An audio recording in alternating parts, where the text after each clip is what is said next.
What is going on, guys? Daniel aka Phoenix DTS back again with another brand new video for you guys. Today we're talking about Disney and the recent stuff that you guys have been seeing. If you guys noticed by my shirt, I'm wearing a Lion King shirt because, as you guys know, they did just drop the recent Lion King teaser trailer for the live action adaptation of the Lion King that they're doing next summer. Super excited, guys. That trailer was so good. Like, oh my god, that movie's so good. Like, you don't know how much that movie means to me and how much I love it so much. Like, I have it on Blu-ray. Like, it is the best Disney animated movie of all time, and I can't wait to see this in live action. But this does raise the question of, like, because Disney's been doing this a lot. They've been making live action adaptations of their animated classics, and some people are like mixed about it. I am too. Sometimes it's hit or miss. Sometimes I think it's okay. Sometimes I don't. And so it's kind of interesting. And so we're going to be talking about that today, guys. So I got a couple examples for you guys. Stuff that has come out and stuff that will come out, and so we're going to be talking about that. So the first thing I want to talk about, first movie on my list is Beauty and the Beast. And so Beauty and the Beast came out, and I mean, I felt it was okay, you know.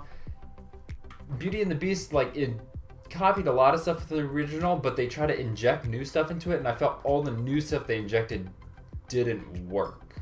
And so, but all the stuff that they kept just translated to live action was cool. Like, I felt the casting was great and everything about it was awesome, and the production design was out of this world and it was really good. But all the new stuff and new changes they added was kind of weird. So basically, it was just a ploy for me to get everybody to watch the original. So because basically what all this is basically just reintroducing all of their classics to a new younger audience for, like, in this generation, and while also giving them an excuse to go watch their old movies. So they get like two buys from every person, which is really smart. Like, Disney from a business perspective is killing it, but like, I felt the original was good, and like, yeah, the new one was a little too long. So when you try to add new stuff, it's very hit or miss for me, and I personally did not like the new additions to the Beauty and the Beast. Next up, we have Jungle Book. Now, Jungle Book, I bought this one on Blu-ray as well because I thought it was amazing. Now, Jungle Book was like the first real movie to like be all CGI and all live action, because Mowgli is the only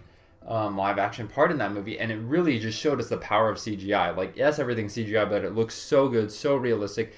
Super kudos to Jon Favreau for being able to pull that off, and it just looks amazing and gave us a sample of what the Lion King could look like.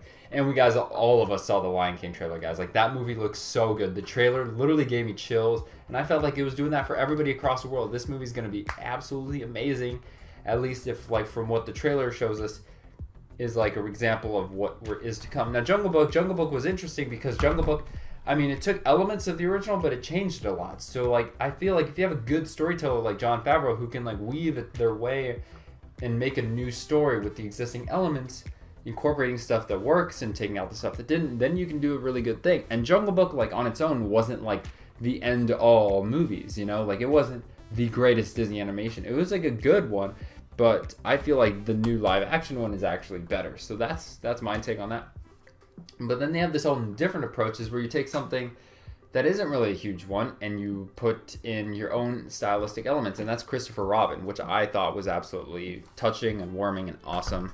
It's not great, but it didn't have to be, you know? It was a good, fun kids movie, and I mean, which also had good messages, and that's what all Disney movies do have. And I felt like that they had an original story here because Christopher Robin is not a little boy anymore; he's older, and so when you put him with all these little live action like characters, I thought that was so cool, and it was just like a very unique aspect thing, something that like wouldn't really be that cool animated, but like for live action it totally works, and it's something I can buy into really easily.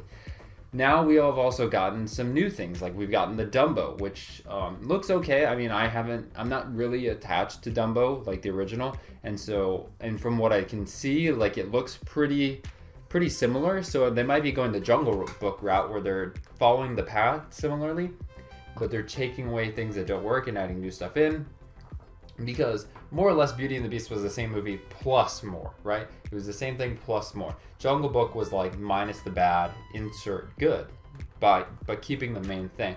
And Aladdin, what they're doing with Aladdin, which I also think is amazing.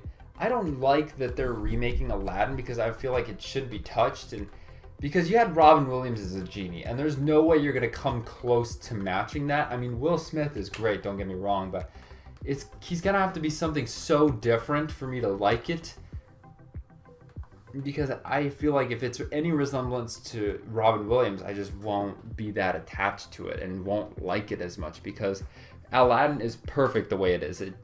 And seeing, I already know, like, this live action, I won't like it better than the original. And so that's the whole goal too for me. Like, if you're remaking a movie, you should also have like that stride to be better, because if you're not, then what are you doing even existing, right? And so, but all this stuff looks very similar. Like, we have the Cave of Wonder, we had all this stuff from the original Aladdin, and so it really made me question like why it's even happening.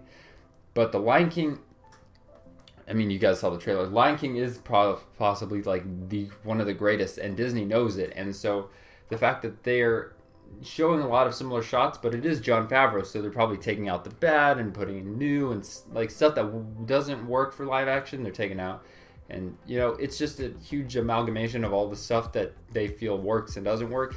And you know, just to see that in a live action form, because it was just all animals, but like Aladdin and stuff, like there's people in there too, you know, and so there's no really need to show like what it could be like live action. I don't see the need in that. But if you wanted animated animals and you want to see real animals, then there's like a huge change there. Like, it's almost like you're showing the different medium of storytelling for people, and it looks absolutely amazing. I mean, yeah, oof, I can't wait. But so I just wanted to talk a little bit about this whole thing that Disney's going on, and they're doing it for a lot. Like, they're doing it for Mulan,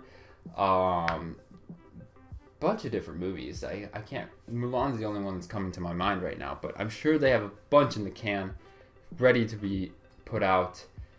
Where's Brother Bear? I feel like Brother Bear is another one, like Jungle Book or Lion King is mainly on animals. It could be really good, and it would also like show some Native American in film, so it would have that cultural backing, you know. But anyways, guys, I just wanted to share my thoughts on the whole Disney live action adaptations. What do you guys think about this? Should they keep doing this? Should they not? Do you have a favorite live action one? Which ones worked? Which one didn't?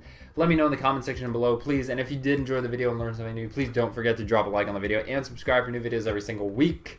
Every single week, guys. That is a promise that I've been keeping for like the past almost half a year now.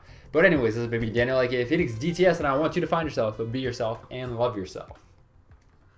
Hi guys, Daniel aka Phoenix here, checking in with you guys at the end of the video. If you did enjoy what you saw, please check out one of these other two videos, or just like the video and subscribe down below for a video every single week. Thank you guys, I love you, have a good one.